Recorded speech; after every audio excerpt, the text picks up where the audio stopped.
generations to come. God's promises are true.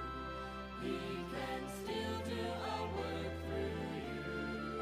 So keep the standard high, for the Lord is nigh. Let's reach the next generation.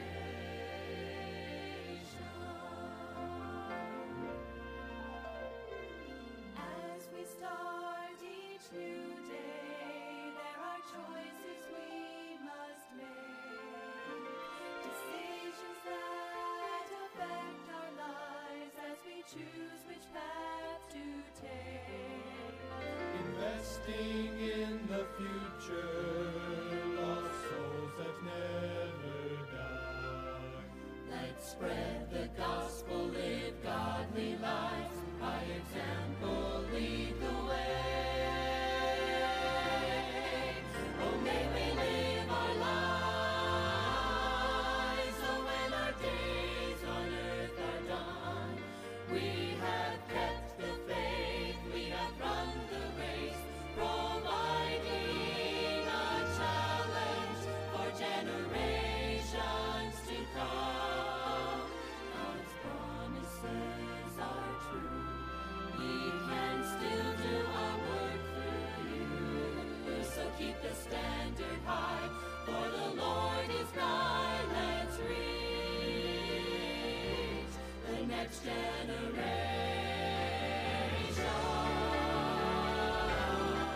So may we live our lives, so when our days on earth are done, we have kept the faith, we have run the race, providing a challenge for generations to come. God's promises are true. He can still do a work through you. So keep the standard high, for the Lord is nigh. Let's reach the next generation. Let's reach the next generation.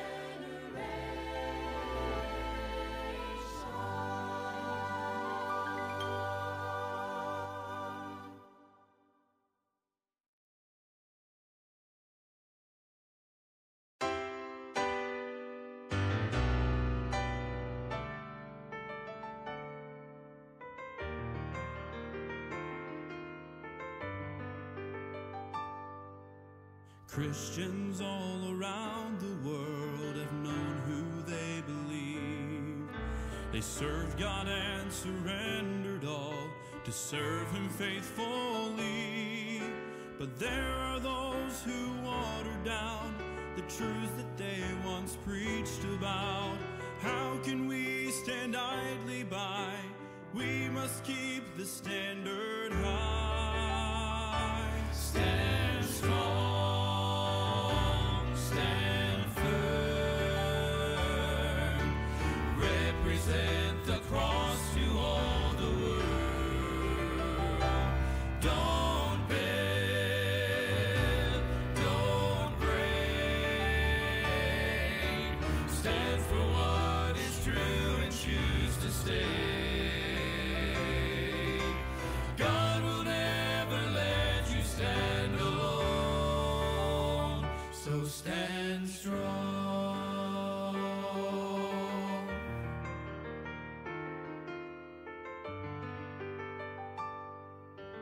God is looking for someone to stand for truth and right.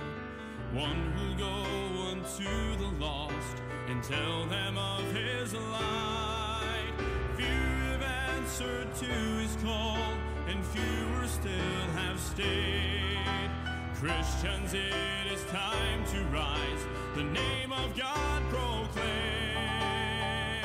Stand strong, stand firm, represent the cross to all the world. Don't bend, don't break,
So stand strong, stand strong.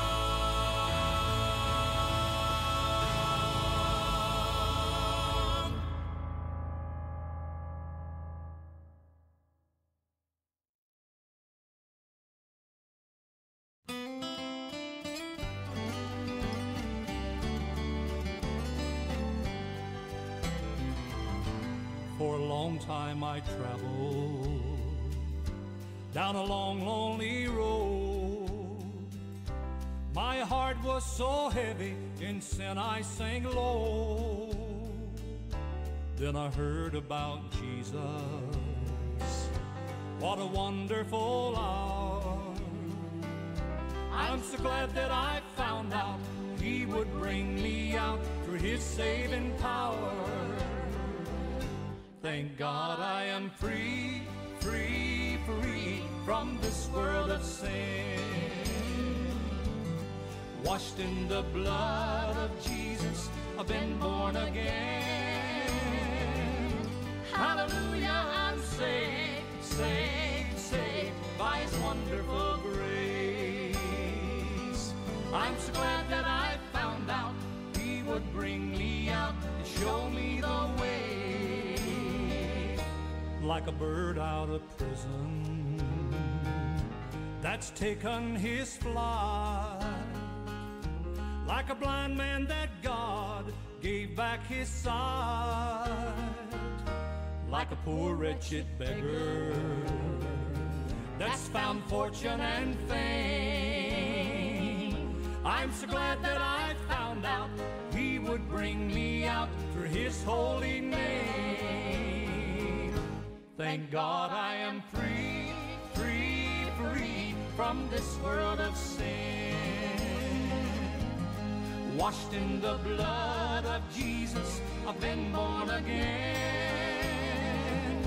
Hallelujah, I'm saved, saved, saved by His wonderful grace.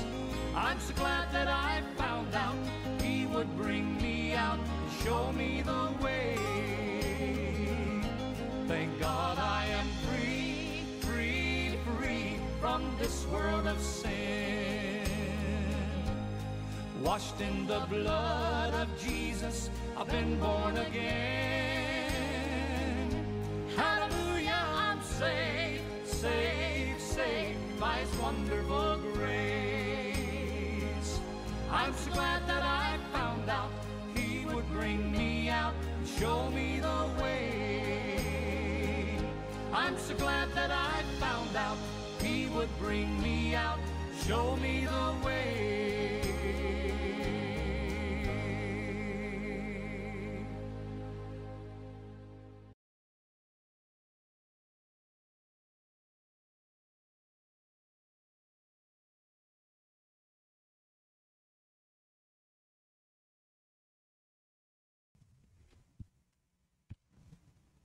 Amen. Good morning po sa bawat isa atin. Happy Tuesday morning. At happy devotion po. Ito po ay devotion po for the next generation. In the absence ng mga host, meron tayong activities doon po sa CSI. Ay kami po yung nataasan na mag-host for this morning. At naway gisingin na po natin yung ating mga kasambahay. Especially mga high schoolers ay gising na po at kayo po yung maging viewers for this morning. At napakaganda, lalong-lalo na mga miyembro ng church ay napakagandang maging bahagi po tayo sa ating next generation devotion. Okay, at kasama ko po ang aking nag-iisang may bahay, Sister Irene. At, ayun, bati ka muna. Morning po. Naibag nga bigat ka na kayo amin, kakabsat. At sa lahat ng mga nanonood dyan, sa Kabisayaan, maayong buntag sa inyong tanan. At sa Kabikulan, Diyos maray na aga sa inyong gabos. At yan sa Japan, hi gozaimasu. Okay, so yun po yung mga pagbati na, na may Na-memorize po ni Sister Irene. But anyway, ay hindi naman yon ang pangunahin. But yan ay pagbati sa bawat sa panggising. Kumbaga. At of course, kasama natin yung mga naiwan dito sa church. At of course, mga ilang high schoolers dito. At mamaya ay pagsasalitain po natin sila kung ano ang maunawaan nila o kung ano yung nauunawaan nila. Lalong-lalo na sa ating tema sa taong ito, Vision 2025. So napakaganda po na ito po yung napakagandang may emphasize sa bawat isa sa atin, especially sa ating pamilya. Dahil lahat po naman tayo ay konektado tayo sa pamilya. But kung maalala nyo, yung mga programa natin sa nakaraan o yung tema natin for the past years ay hindi nawawala yung family first. Okay? Kaya ito yung tatalakayin natin sa umagang ito. At ako naniniwala na tayo po ay ready na. At sabi ng Biblia, umpisahan ko lang itong verse na ito dahil ito yung pinaka-text natin in Proverbs chapter 29 verse 18. Where there is no vision, the people perish. But he that keepeth the law, happy is he. So makita natin ay ito ay in-emphasize ng ating mahal na pastor during his past preachings. Itong word na vision. This is a biblical vision na kung saan ay ito yung tawagin natin. This is the knowledge of God, or this is the revealed Word of God, and this is the mind of God. So makita natin ay ito ay napakahalaga, lalong-lalo na sa mga kabataan. Dahil hindi lang pang adult itong vision na ito. Dahil ang mga kabataan ay pwedeng magkaroon ng vision. Ibig sabihin ay kailangan din nila yung tinatawag nating knowledge or mind of God. Dahil ang tao na without vision, sabi ng Biblia, he will perish. Alam niyo bang ibig sabihin ng perish? Yan ay kapahamakan. At pagbagsak at higit sa lahat, ang patutunguhan na niyan ay kamatayan. Mahirap mamatay. Iba nga dito takot na takot mamatay. Wala naman ibang takot mamatay. Kapag hindi ka spiritual talaga, ay may takot ka rin na mamatay. Ako'y naniwala na merong plano ang bawat isa sa atin. But higit sa lahat, ay dapat magkaroon tayo ng tinatawag nating biblical vision. Okay, so yan po yung tatalakayin natin. At bear with us. At ako'y naniniwala na meron tayong matututunan. Okay, so uunahin ko na yung aking kasama dahil ako'y naniniwala na meron siyang maisi-share na bagay-bagay o kaya lalong-lalo na salita po ng Diyos, lalong-lalo na sa mga next generation po natin. Okay? Are you ready? Are you ready to rumble? Okay, hindi pa raw ready, kaya tandaan po natin. Sabi ng Biblia ay let's keep it the law. Dahil bahagi yan ng ating programa o sa ating tema at higit sa lahat maging sa ating spiritual na buhay. Anhin natin yung kristyanong buhay natin pag wala tayong ka-vision or wala tayong hindi natin nakukuha yung tinatawag na knowledge or the mind of God. Dahil pag namumuhay ka na wala kang salita ng Diyos o wala sa iyo yung salita ng Diyos, saan pa yung pagiging Kristiyano po natin? Because Christianity is always defined na tayo po ay tagasunod ni Kristo or a diehard follower of the Lord Jesus Christ. Saan ba patutungo yung pagiging Kristiyano natin? Dahil tinawag tayong Kristiyano. Lalong-lalo na tayong mga Baptist. na tayo po ay tumanggap sa Panginoon, tayo po ay nagsisi ng ating kasalanan, at tayo po ay namumuhay ayon sa Panginoong Hesukristo. Ayon sa Biblia. Kaya nga, sabi rito, but he that keepeth the law, happy is he. Kung gusto natin na magkaroon ng totoong kasiyahan sa buhay, ay napakaganda bilang isang Kristiyano. Ito yung pinaka-pattern po natin. Para hindi tayo mapahamak. Bagkus ay palitan natin yung kapahamakan ng tinatawag nating kasiyahan. Sabi nga ng kanta, there is joy in serving Jesus. Maraming pangalan na joy. Pero wala silang kasiyahan sa paglilingkod sa Panginoon. Bakit? Hanggang pangalan lang. Pero yung totoong kasiyahan sa paglilingkod sa Panginoon ay meron kang maliwanag na relasyon sa Diyos. Ibig sabihin, ikaw ay totoong ligtas. At sabi nga ng text natin ay meron kang biblical vision. So, tingnan natin, pag wala tayong vision, ay dadalhin tayo sa kapahamakan, sabi ng Biblia. So, tandaan po natin, yung importance o kahalagahan ng vision o biblical vision directly states that without a clear vision or guiding principles, dahil ang vision ay tinawag na guiding principles, yan po ay gabay ng Diyos. Kaya nga pag wala tayong vision sa ating sarili, ay tayo ay mapapahamak. Wala tayong nasa sight mentally. Dahil pag wala tayong sense or sight na tinatawag, hindi ka normal. Di ba? Abnormal ka. Dahil ang totoong naglilingkod sa Panginoon ay meron siyang tinatawag nating morally, mentally, at spiritually na ginagamit sa kanang sarili. Di ba? Tinawag din yung Word of God or the knowledge of God, ay ito ay tinatawag nating the heart of God. Kaya tingnan nyo, ito yung puso ng Diyos eh.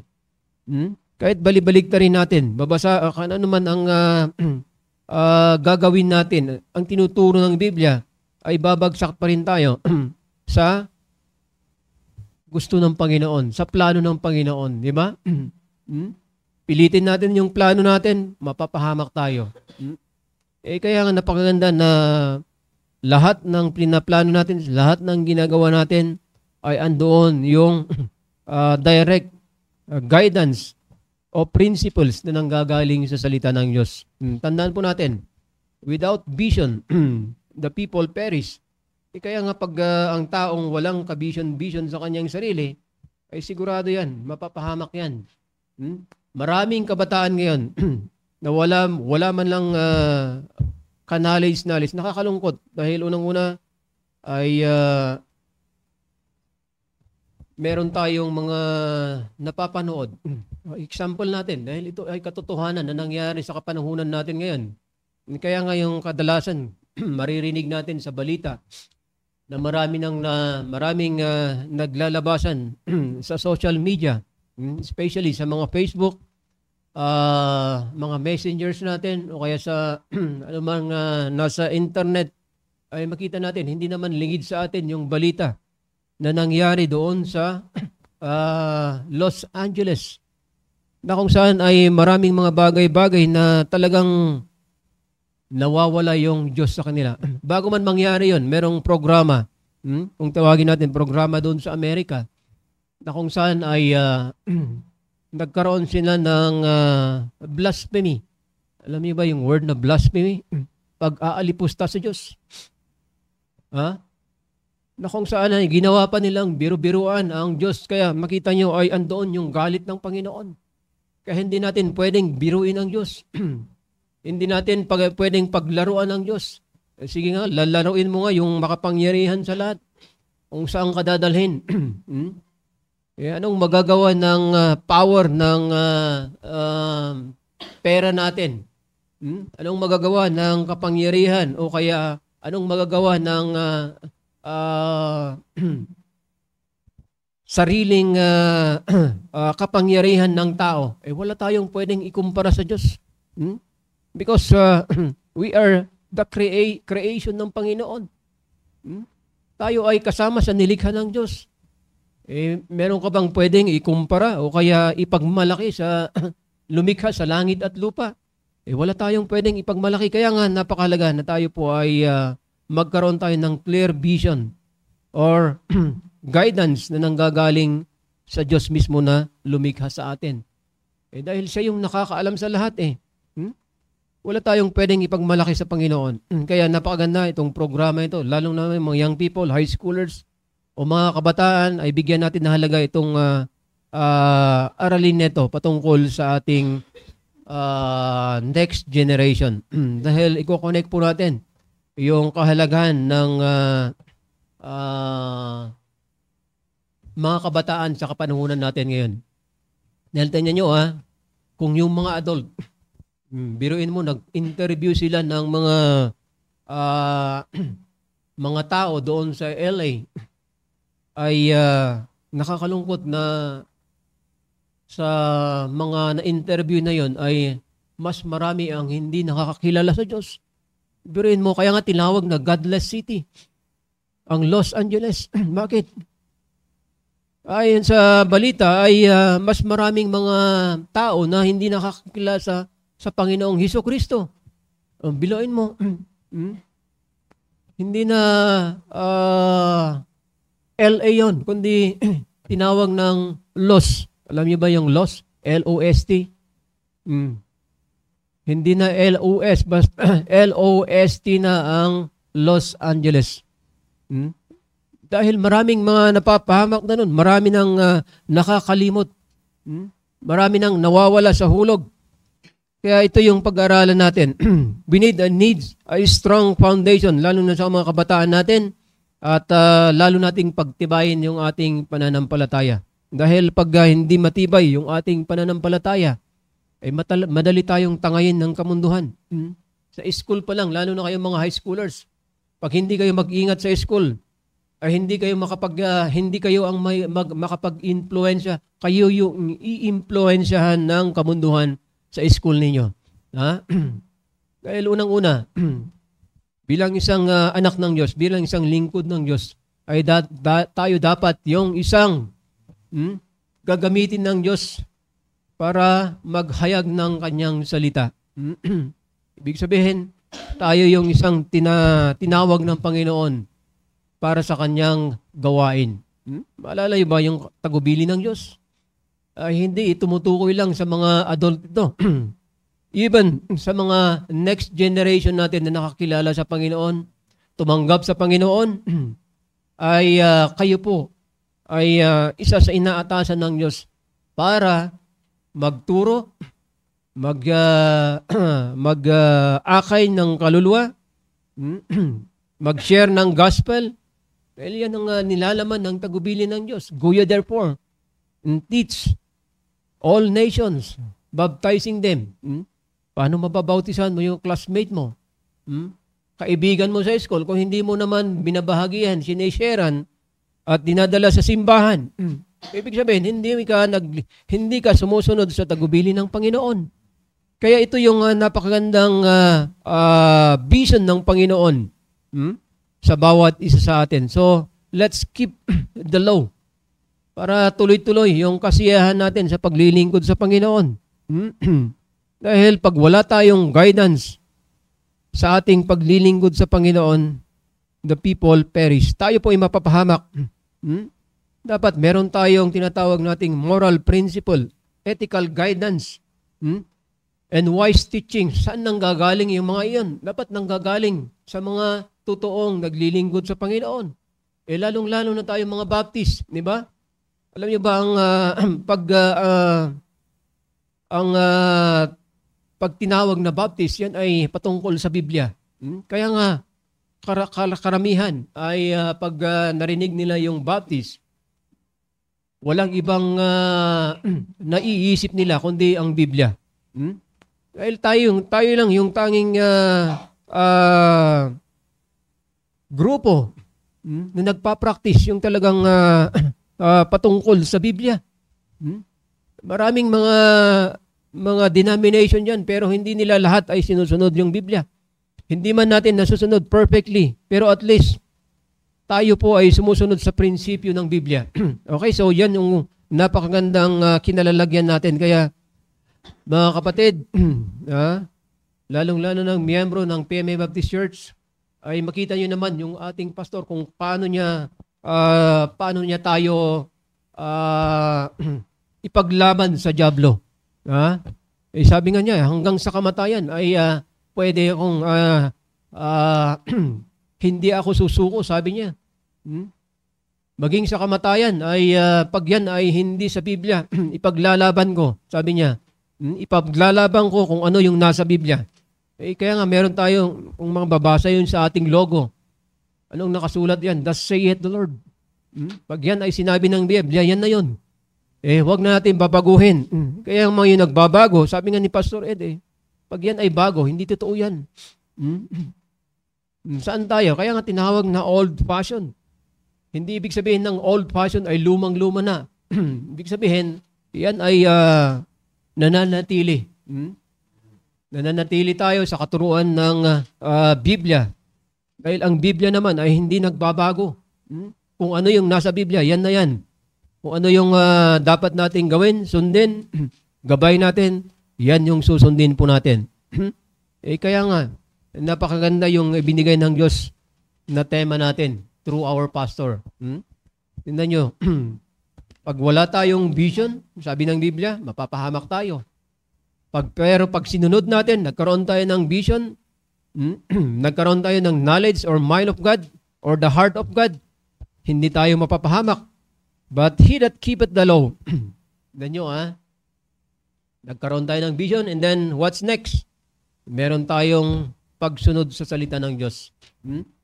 Pinipreserve natin yung salita ng Diyos sa ating puso't isipan dahil yan naman ang dapat. Sabi nga ng Biblia, let's bind them continually. Ibig sabihin ay iukit natin sa ating puso't isipan yung mga naririnig natin, natututunan natin dahil yan ang magbibigay sa atin ng kasiyahan. Okay, so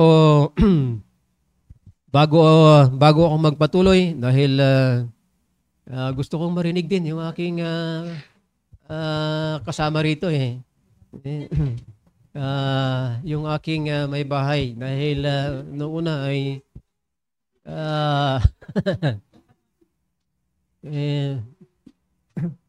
takot ata sa multo to kaya okay, so ipasa ko muna ang microphone kay Sir Erin. Good morning po sa lahat. At dyan sa mga nasa Facebook Live, good morning sa ating lahat. Nakita ko si Ma'am Beth. Good morning po. Si Ma'am Emilia. Good morning po sa ating lahat dyan. At si Ma'am Cherilyn Castro nanonood. Good morning, Ma'am. At sa iba pang mga... Si Ma'am Myra, good morning po. Sir Salvador Bore, good morning. At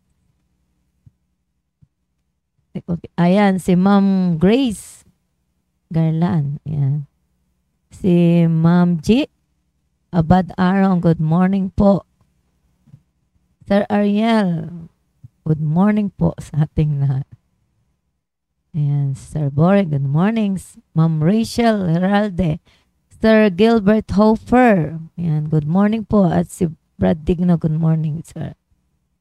Ma'am Joyce, good morning. At sa lahat ng mga followers, Ma'am Emilianas. Si Ma'am Heidi, good morning. Ma'am Evangeline Odiel, good morning po sa ating lahat. Okay. Salamat po kanina kay Sir Edgar. Yan yung aking asawa. At nagtataka siguro kayo kasi sabi nila next generation. Ayan. Nagtataka kayo bakit mag-asawa naman yung nandyan. Napapanood nyo dahil meron silang conference sa CSI anniversary at merong revival kasi doon kaya wala sila mesyak. Ayan, habang tayo ay nandito, makinig na kayo. Pero nagtataka ako, walang kabataang nakikinig Meron ba? Ayan. Puro mga magulang. Ayan. Anyway, tayong mga magulang ay i-share na rin natin sa ating mga anak o akayin natin habang nanonood tayo. Nakikinig ay katabi natin ating mga anak. Alam ko na dyan sila. Ma'am Myra, yung kanilang mga anak kasama nila. At ang ating team ngayon ay 2025 Vision, My Family First. Na nakapokus tayo ngayon sa family. At kahit yung mga next generation, sa araw nito, sa umagang ito, yung next generation ang mag-host dapat pero wala sila. Ayan, kami ngayon. Sabi tumanda na daw yung mga generation. Old generation. Pero magbago man ang lahat, ang panahon, pero ang salita ng Diyos hindi magbabago. Sabi ng Panginoon sa Bible, He is the same yesterday, today, and forever. Kaya hindi magbabago. Pati yung mga law, yung batas ng Panginoon ay hindi magbabago. Sabi sa Proverbs 29:18, where there is no vision, the people perish, but he that keepeth the law, happy is he. Yan, na nakikita nyo naman kami masaya na pinapanatili namin yung law of God. Kung tayo ay kinikip natin to at mahalaga yung may vision tayo para sa future. Pag sinabing vision, aside mentally or the revelation of God, nakikita natin at the act or power to see the future. Na yung vision na yan ay sapagkat tayo ay nasa goal setting. Every year, nagsiset tayo ng goal. Pinalitan ni Pastor ng vision yung instead na goal. Mas maganda yung nakikita mo yung hinaarap na ano yung goal mo para sa'yo, para sa family mo, sa mga anak mo, kamag-anakan, kaibigan, na pagpasok pa lang ng January, ay nagsiset na kami ng goal. Ayan. Mahalaga yung kapag tayo ay nagsiset ng goal ay sapagkat meron tayong ini-aim. Ayan. Andyan yung endurance, andyan yung talagang magpupursige ka. Ayan. Sapagkat gusto mong makamit yung vision na yan. Ano ba, may pinagpipray kang disciple. Tututukan mo yan at papangunahan mo, of course, sa prayer. Talagang walang magagawa ang lahat kung wala ang prayer. Yan, sabi nga prayer can move mountains. Kaya nga, kung tayo ay nanalangin, bakit hindi isasagutin ng Panginoon yung ating panalangin? Ayan. Tayong mga magulang, may mga anak tayo. Sila yung mga next generation. Ay malaga yung natitrain na natin sila. Yan, na ang kanilang focus ay dapat puro sa makalangit na bagay, hindi kung saan-saan. Sapagkat kapag hindi tayo careful sa pagtuturo sa ating mga anak, matutulad sila sa anak ni Eli. Katulad ng sa 1 Samuel 2:12, sabi nga rito, buksan natin sa 1 Samuel, na kapag hindi sila na-train, naturuan ng magulang, itong mga bagong henerasyon ngayon, saan sila patutungo? Ang sabi rito sa 1 Samuel chapter 2 verse 12, sapagkat mismong sila ay namumuno sa simbahan. Priest, yan, si Eli ay isang high priest na nakakalungkot na hindi naturuan yung kanilang mga anak. Kaya sabi rito, now the sons of Eli were sons of Belial. They knew not the Lord. Yan. Mahalaga yung ating mga anak ay magmula pagkabata ay naturuan na natin sila. Ang sa gayon, magre-raise tayo ng new generation na makadiyos, godly, na hindi mawawala yung salita ng Diyos. Sabi nga sa Deuteronomy chapter 7, know therefore that the Lord thy God, He is God, the faithful God, which keepeth covenant and mercy with them that love Him and keep His commandments to 1,000 generations, hanggang sa generation natin. At kaya nga palaging sinasabi ng kasabihan noon na ang kabataan ang pag-asa ng bayan. Dapat tayong mga henerasyon ngayon, especially tayong itong mga kabataan na new generation. Yan, kabataan noon tayo. Ngayon, itong mga kabataan sa panahon natin ngayon, dapat tuparin nila yung sinasabing kabataan ang pag-asa ng bayan. Sapagkat kaming mga matatanda, isang araw mawawala kami.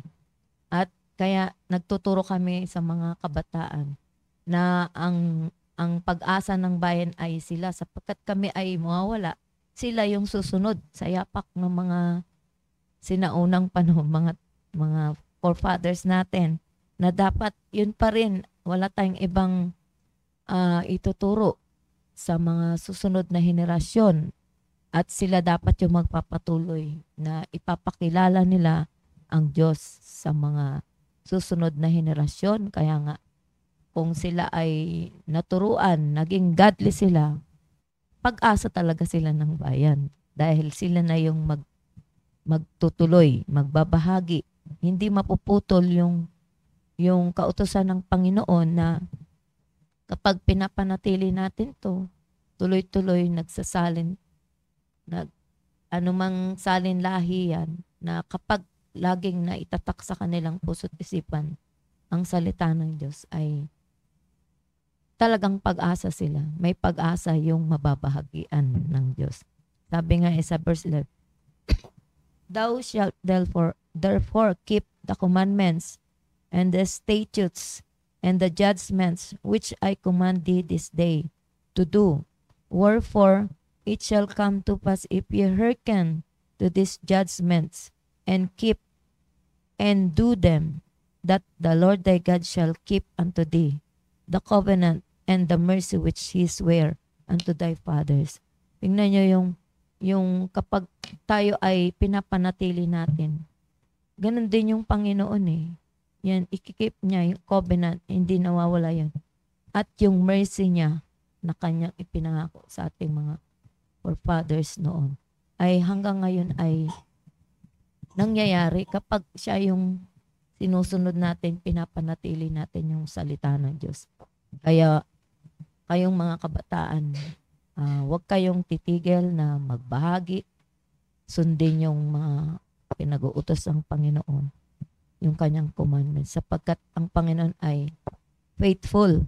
Sabi nga, yung faithfulness ng Panginoon nakikita hanggang ngayon sa panahon natin, na hindi mawawala yan sapagkat pinangako niya na yan eh. Ang mahalaga ay naibahagi yan, na ipakilala natin. Buksan natin sa Psalm 78 78 verses 4. We will not hide them from their children, showing to the generation to come the praises of the Lord and His strength and His wonderful works that He had done. Ito mga kabataan to, kapag naturuan natin, sila na rin yung magtuturo sa susunod na generation. Kaya kung sila ay natatakan ng salita ng Diyos, nataniman ng salita ng Diyos, unang-una dyan yung kaligtasan na itinuro sa kanila. Hindi na yan mawawala sa kanila at bahagi pa rin nila. Kaya maganda yung magsipag ang mga henerasyon ngayon na huwag magsawa, huwag titigil sa pagkalap ng kaluluwa. Sapagkat wala na tayong ibang gagawin dito eh, kundi yung bahagi. Walang ibang kasiyahan tayo. Sabi nga, happy is he that keepeth the law. Happy is he, di ba? Masaya tayo kapag nasusunod natin yung salita ng Diyos. At alam ko itong mga kabataan na ngayon natin, na-train natin, ay hindi sila masaya kung wala silang nagagawa sa Panginoon. Kasi parang walang kabuluhan. Yung pupunta ka sa area, lakad, para saan yung pagpapagal mo? ang lahat ng ito ay mapagod ka man, may kabuluhan sapagkat merong kaluluwa na nailigtas, hindi pupunta ng impyerno. At may henerasyon na naturuan na mawala man kami mga matatanda na, ayan, sabi ng mga oldies, ay merong magpapatuloy sa ating mga itinuro. Katulad ng mga apostles na tinuruan ng ating Panginoon Hesukristo ay nagturo na rin. Hindi habang buhay tayo ay tinuturuan, kundi dapat ang goal natin, magtuturo na rin tayo ng mga bago. Yung hindi pa nakakakilala sa Panginoon, pakilala natin. Sabi niya sa verse 6, that the generation to come might know them, even the children which should be born. Yan.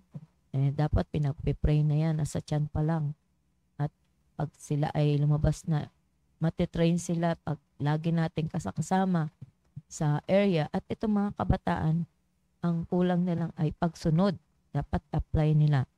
Who should arise, sabi rito, and declare them to their children, that they might set their hope in God. Dapat andun nakaset lagi yung kanilang pag-asa. Wala tayong ibang pag-asa kundi ang Panginoon.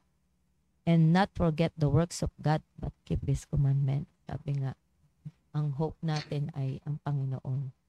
Kaya nga kung naturuan ang mga bagong henerasyon ngayon, hindi mawawala yung Panginoon. Hindi tayo matutulad doon sa mga anak ni Eli, tinawag na Ikabod. There is no God. Hindi na nila kilala ang Diyos. Kaya dapat huwag tayo magsawa ipakilala ang Panginoon sa kanila. I-train natin yung mga bata. Train them. Sabi nga sa Proverbs 22:6, train up a child in the way he should go. And when he is old, he will not depart from it. At yung pangatlo, set your affection on things above.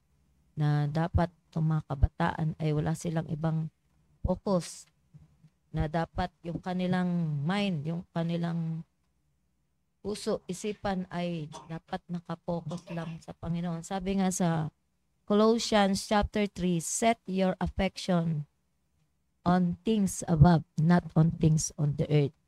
Na wag tayong mag-focus sa mga sa kamunduhan, sa mga walang kwentang bagay, kundi iset natin dapat yung ating puso. Mag-impok tayo ng kayamanan. Sabi nga doon sa langit.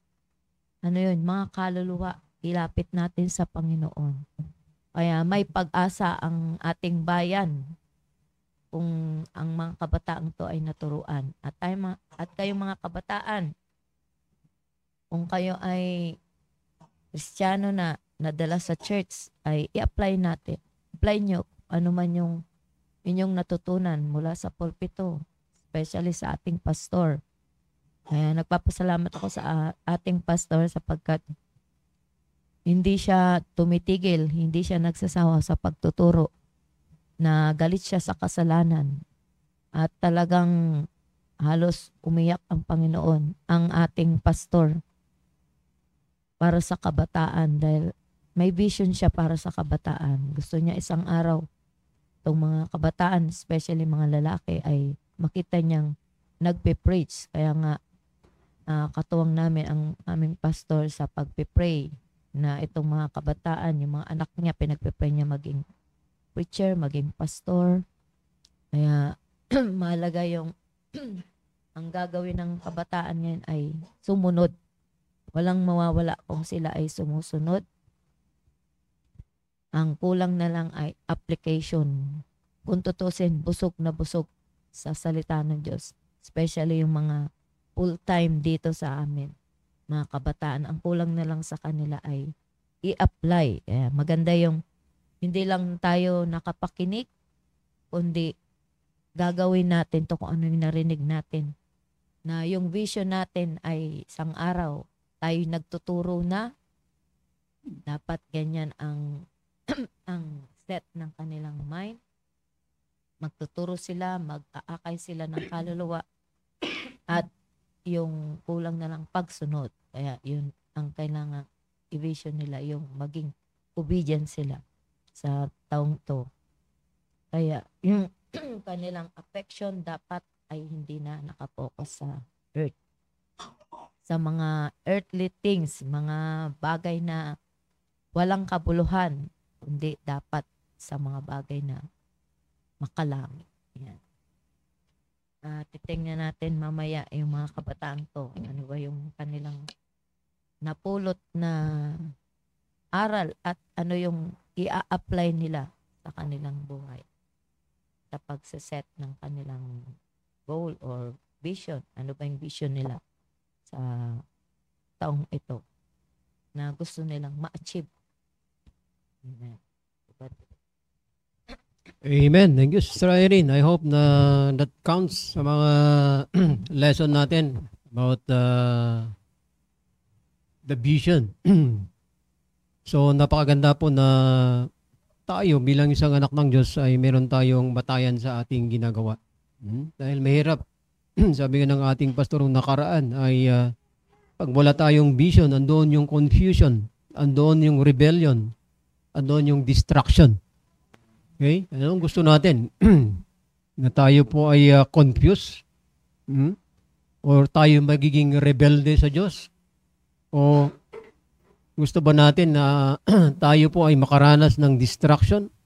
At tandaan po natin, hindi madali o hindi maganda sa isang anak ng Diyos na tayo po ay nakakaranas ng ganun. Dahil ang Diyos ay namamalo rin. Lalo na pag tayo po ay matigas ang ulo natin. Kaya napakaganda ay tayo po ay maging equipped tayo. Kaya meron lang akong i-share some very points, powerful points para sa ating mga kabataan. Para lalo nating pag-igiin yung ating ginagawa para sa Panginoon. Okay, so napakaganda na magkaroon tayo ng tinatawag nating prinsipyo sa ating buhay.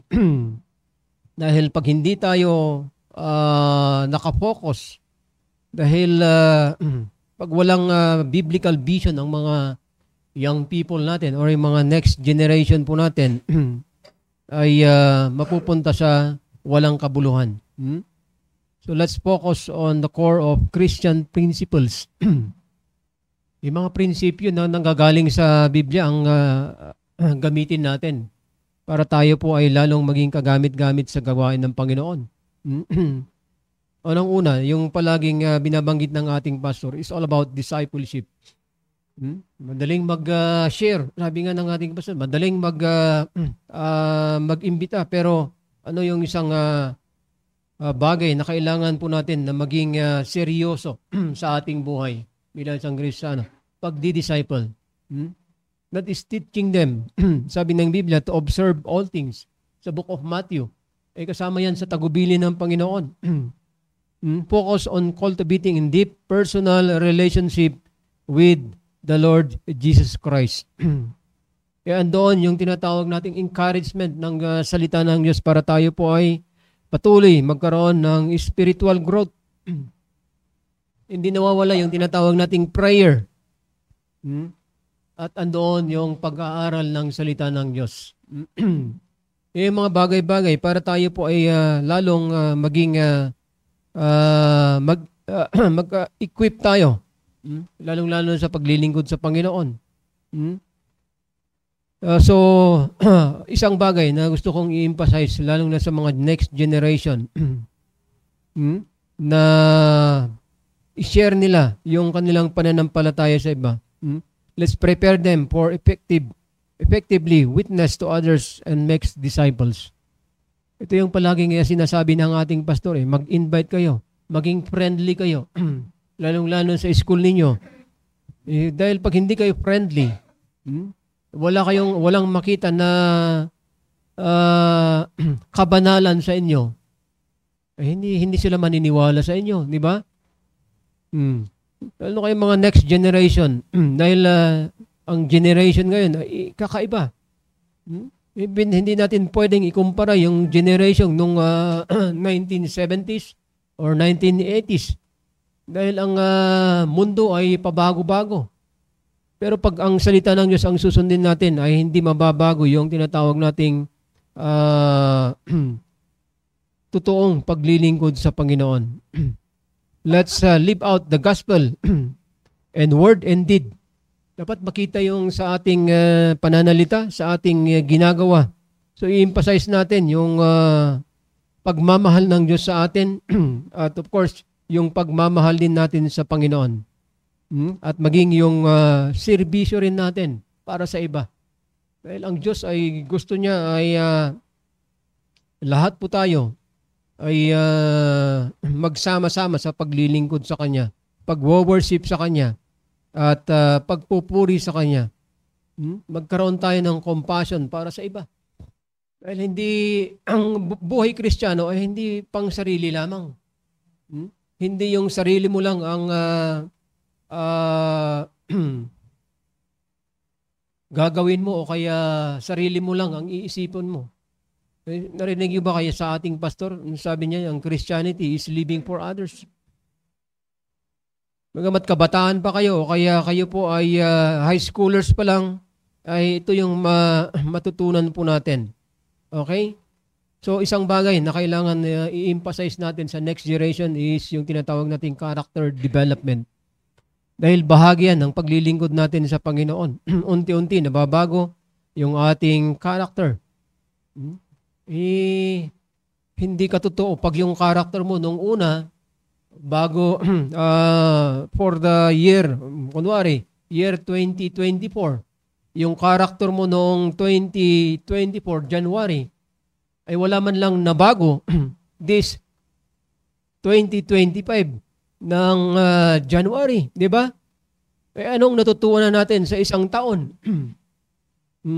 Tumatanda tayo ng nadadagdagan yung edad po natin pero walang naidadagdag sa ating kaalaman, karunungan patungkol sa salita ng Diyos. Kaya napakalaga po yung character development. Foster godly character traits, cultivate virtues like honesty, andoon yung integrity, humility, forgiveness, at saka yung self-control. Ay dapat yan, natututunan po natin habang tayo po ay tumatagal, lalong-lalo na sa paglilingkod sa Panginoon. At lalong-lalo na mga parents, katulad ko, ay let's equip our next generation, our young people, na i-resist nila yung mga temptation dahil very prone sila sa mga temptation. Eh tayo ang mga matatanda. Amen. Tayong mga ay tayong mga may edad na. Ay tayo po ay natetempt. How much more yung mga next generation po natin? So let's equip our next generation, our young people to resist temptation and overcome sin. Bagamat walang perpekto, sinasabi natin na walang perpekto. Walang perpektong pamilya, walang perpektong pastor, walang perpektong magulang, at wala ring perpektong individual. Lalong-lalo mga kabataan ngayon. Huwag mong asahan na isang kabataan ay pag-asa ng bayan. Hindi po ganon. Kasabihan lang yun noon.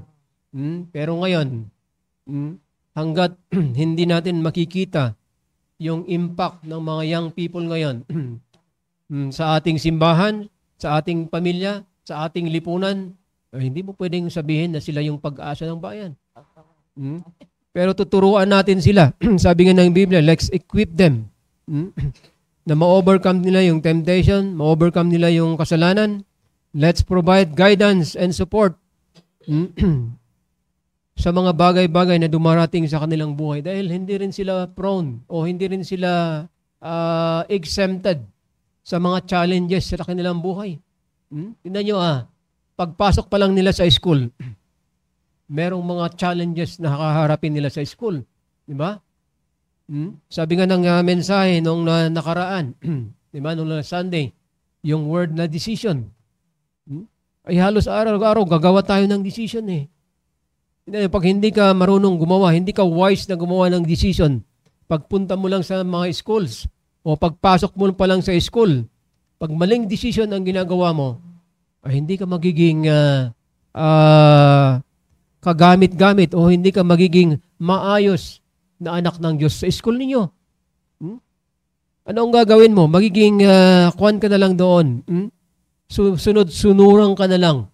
Pero pag meron kang gagawa, sabi nga ng aking nabasa noon pag meron kang ginawa na dakila sa Panginoon, i-expect mo, gagawa rin ng dakila ng Diyos sa buhay mo. Ha? Pero pag wala kang ginagawa sa Panginoon, sabi nga ng ating pastor, pag wala kang nai-encounter, lalo na pagpatungkol sa spiritual na buhay, about Christianity, ay hindi ka nagagamit ng Diyos. Dahil pag ikaw ay totoong sumusunod sa Panginoon, gagawin mo yung tungkulin mo bilang isang Kristiyano, makaka-encounter ka ng mga bagay-bagay patungkol sa kontra sa Panginoon. Diba? Dahil magre-refute ka magka-counsel ka, magtuturo ka. Pero pag marami kang nagagawang ganon, hindi ka naglilingkod sa Panginoon. Ha? Lalo na kayong mga estudyante, mga pumapasok sa school. Pag merong kayong nakakakwentuhan, merong ba kayong kinukwente patungkol sa Panginoon? Patungkol sa Panginoong Hesukristo? Patungkol sa Diyos Ama? Patungkol sa banal na Espiritu? Pag wala pa kayong na-encounter, hindi kayo pa naglilingkod.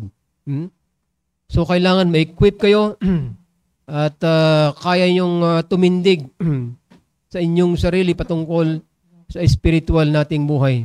Let's develop a strong moral compass para yan ay yung katulong po natin. Ma-discern natin yung right and wrong, makapag-desisyon tayo ng maayos para sa gawain ng Panginoon. Based on biblical principles. Hindi base sa ating natututunan sa kamunduhan. Dahil ang diskarte na sinasabi ng ating pastor, ay yan ay diskarte na nanggagaling sa salita ng Diyos. Di ba? Paano ka madisdiskarte kung wala kang kaalam-alam sa salita ng Diyos? Hindi ka maaari siguro, madiskarte ka, pero puro kamunduhan. Puro maling pamamaraan na diskarte. Hindi po totoong diskarte yan. Dahil ang totoong diskarte ay nanggagaling sa prinsipyo, talino na nanggagaling sa Diyos. Tandaan po natin, let's build God's kingdom. Hindi lang yung character development, but let's building God's kingdom. Ano ang binubuo natin? Ano ang binibuild natin pag tayo po ay naglilingkod sa Panginoon? Binibuild natin yung kingdom ng Panginoon. At alam niyo ba, andoon yung inspiration, andoon yung compassion, andoon yung vision. So, may I just encourage, lalo na mga young people ngayon, bago sila magsalita, meron tayong 5 minutes, let's encourage our young people to participate in local, dahil kabilang tayo sa local church. Dito lang sa atin, na makitaan tayo na hinahalughog natin. Let's turn.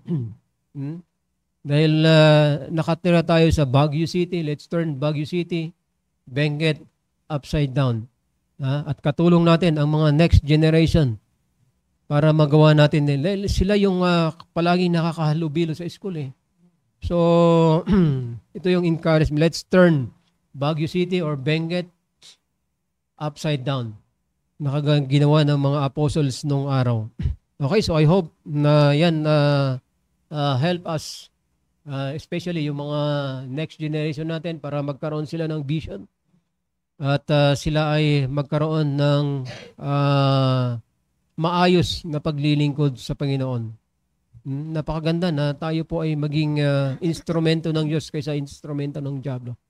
Okay, pakinggan natin yung mga high schoolers natin dito. Dahil wala naman tayong high schoolers sa Google Meet. Maaari, nasa Facebook Live sila. Pero napakaganda na makarinig po tayo ng kwan. Unahin natin si kwan doon sa kabila. Si Crystal Joy. Meron ba siyang kasiyahan sa paglilingkod sa Panginoon? Dahil may joy sila sa pangalan Ang totoo niyang pangalan, si Tala, ay Crystal Joy. Good morning po. Ang natutunan ko po ay dapat magkaroon po tayo ng vision at dahil kung wala po tayong vision, mapapahamak po tayo at dapat magkaroon po tayo ng clear vision na galing sa Panginoon. Yun lang po. Okay, ganun lang kaiksi ang narinig mo. Okay, so anyway, ay apat sila yun nandito sa studio eh. Kaya, si Kay, wala ka bang natutunan? Ito yung import natin dito sa church eh. Nakita nyo naman ay singkit siya. Ano ang tingin nyo sa singkit? Ito ba ay Koreano o Vietnamese? O Chinese. Bahala na kayo kung ano yung... Pero ayan ay purong Pilipino o Pilipina. May sasabi ka ba, Kaidi? Meron ka bang narinig about vision? Ha?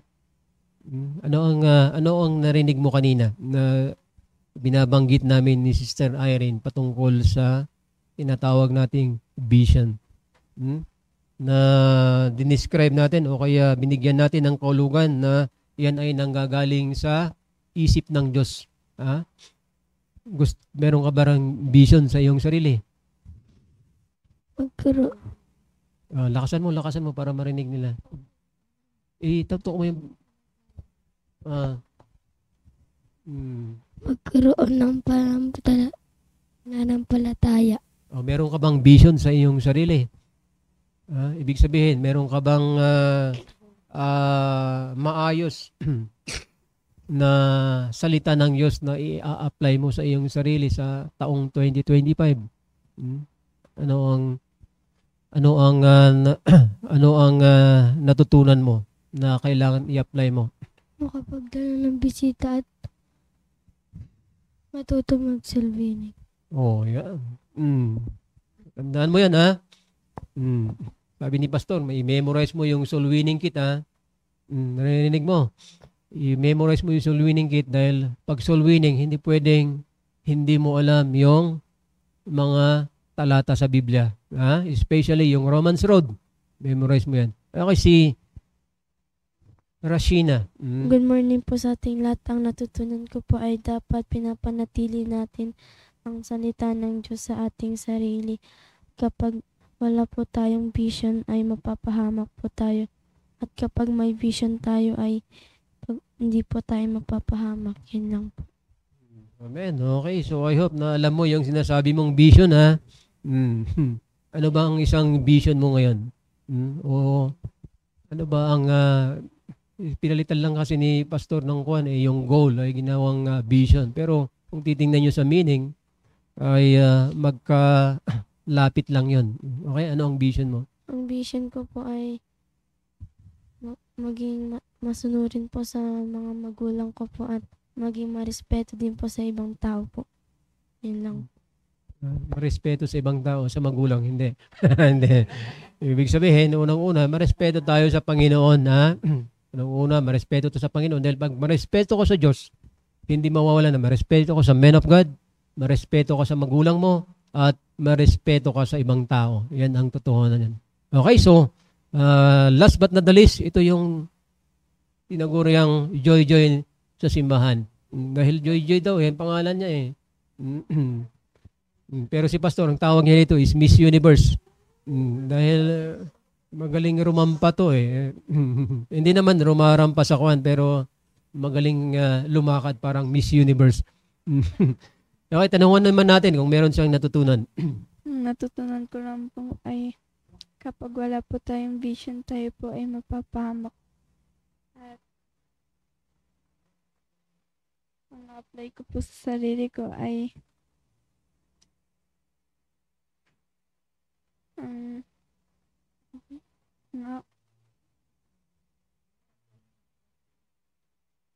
ang gagawin ko sa sarili ko ay huwag po maging maarte at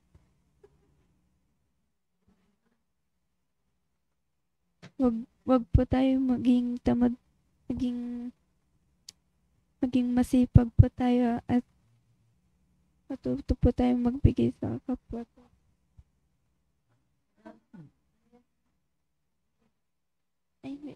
Ang ibibigay mo sa kapwa. Salita ng Diyos ang ibibigay mo. Po tayo mag-salimining at ang goal ko po sa buhay ko po ay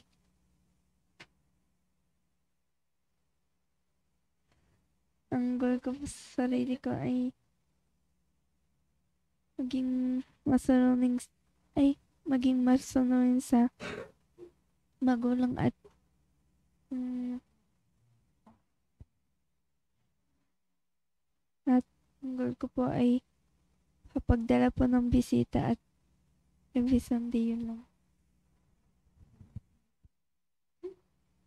Ay, okay. Oh, so narinig po natin yan ha. Ang isang ilagay mo o vision mo sa iyong sarili ha.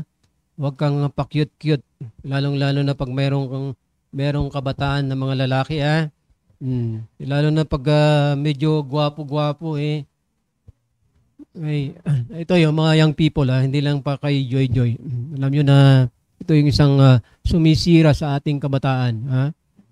Eh, sabi nga ng ating pastor, hindi kayo pang marunong maglaba, magluto, maghugas ng pinggan. Sa kolohyal na pananalita ay kumakaringking na kayo. Sa Ilocano ay, sabi ni pastor, argued kayo. Hindi po ganon. Isipin nyo yung kahinatnan ng mga bagay-bagay. Kaya nga yung decision na topic natin nung last Sunday ay napakalaga. Dahil bahagi yan yung ating tema about vision. Dahil pag wala kang maayos na desisyon, ay wala rin ang patutunguhan yan. Okay, so I hope na tayo po ay meron tayong naunawaan in the absence ng mga host natin, si Brother Meshach at si Brother Negong. Nasa revival ngayon, Old Passion Baptist Revival sa CSI.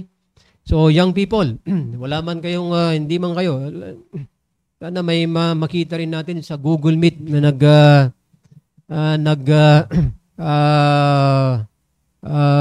nag-join sa ating devotion para sa next generation.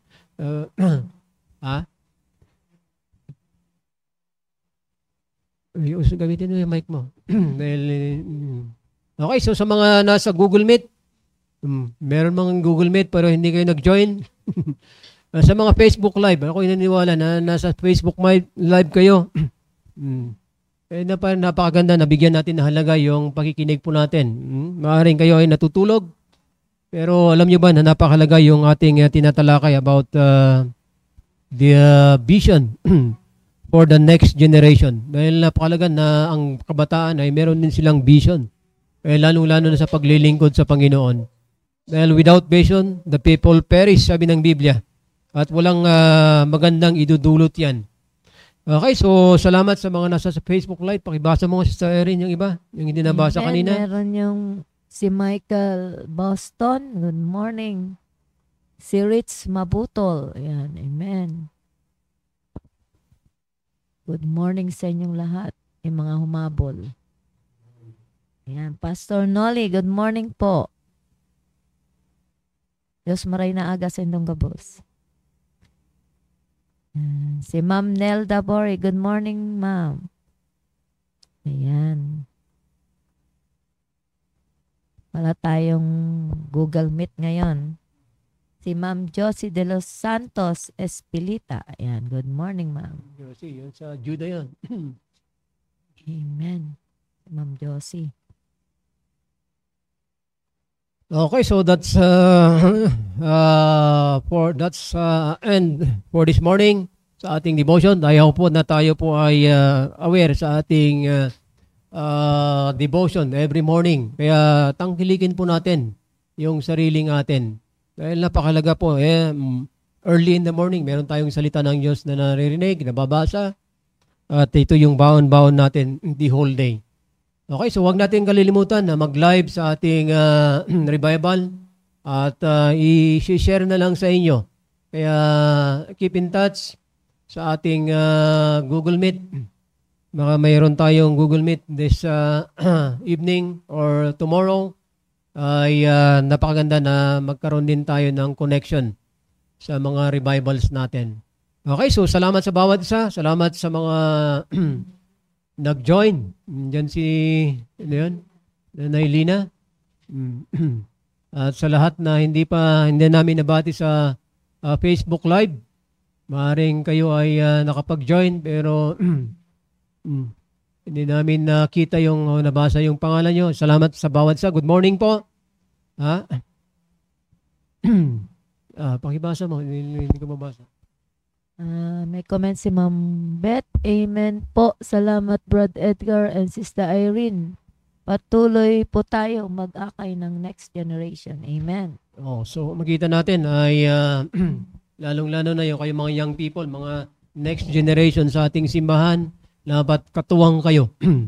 Lalong-lalo na sa pagre-raise pa ng marami pang next generation or godly generation. Dahil walang kwentang henerasyon yan. Walang kwentang kabataan yan pag wala siyang salita ng Diyos. Wala siyang vision. Wala siyang kaplano-plano sa kanyang buhay. Dahil katapusan na yan ay kapahamakan palagi. Okay, so salamat. Salamat sa ating pastor at maging mga delegates po natin na nasa CSI ngayon. Let's continue to pray for them. At huwag natin kalilimutan yung ating Wednesday service. Maten po tayo at let's continue serving the Lord faithfully. Huwag tayong magsawa dahil ang Diyos ay hindi nagsasawa sa atin. At yung pangako ng Diyos ay hindi niya kinalilimutan. Kaya tuloy-tuloy lang tayo. And then this Saturday ay dalhin po natin yung ating mga disciples. And then Sunday, let's be excited. At let's continue to bring first-time visitor. At ito yung isang goal po natin, vision natin na every Sunday ay magkaroon tayo ng maraming bisita. Okay, at I hope that's end our devotion at tayo po ay magwakas na sa ating panalangin.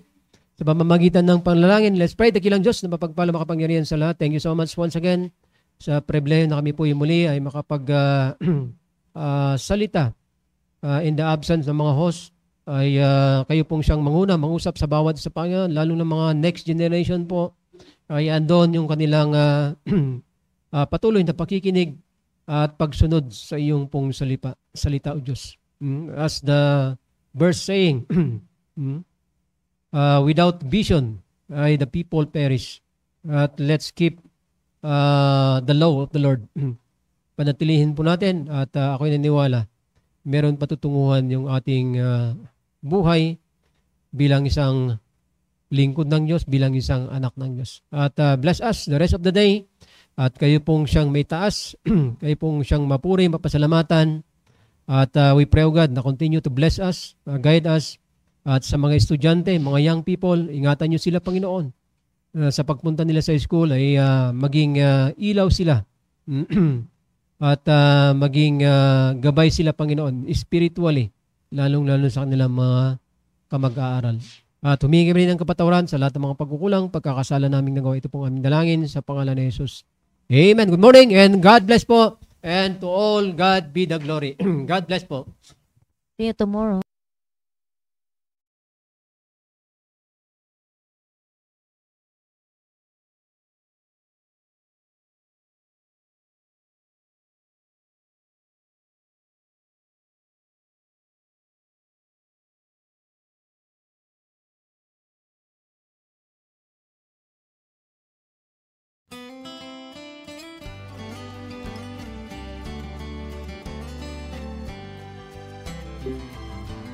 For a long time I traveled down a long, lonely road. My heart was so heavy, in sin I sank low. Then I heard about Jesus. What a wonderful hour. I'm so glad that I found out He would bring me out through His saving power. Thank God I am free, free, free from this world of sin. Washed in the blood of Jesus, I've been born again.